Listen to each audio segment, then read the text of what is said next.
Greetings, Sean here at Mahalo Apps with a review of how to cook everything for the iPad.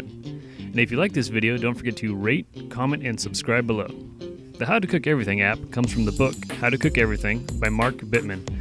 This is a great app with a nice layout. The home screen starts with weekly featured recipes and a tip from Mark. The menu on the left contains browse recipes, kitchen basics, Bittman's top picks, most popular recipes, quick meals, and a how-to section and search.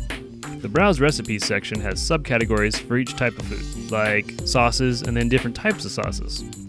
The Kitchen Basics tab goes over some cooking best practices, which is kinda nice, specifically for someone who can't cook, and there are attached illustrations that help.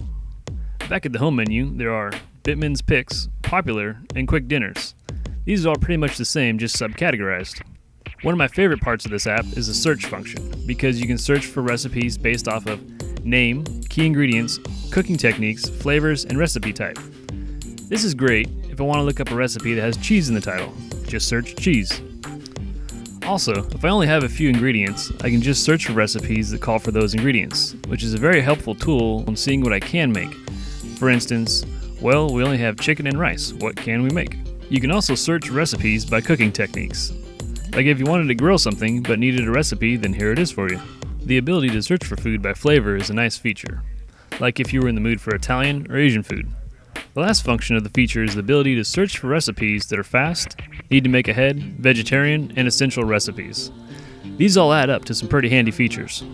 The question is, should I buy this app? It is a great source to learn how to cook and cheaper than the hardback version, complete with over 2,000 recipes. I say, if you have an iPad and any inclination for learning new recipes, download this app. The only thing I have to say is, this app is lacking video. This app doesn't have any video. Although the illustrations are nice, and they're also well done, it's still not the same as video. And the iPad is an HD platform. Essentially, you're getting a well-done, interactive digital version of the $35 hardback book for only $9.99. All in all, I give How to Cook Everything on the iPad a 4.5 out of 5.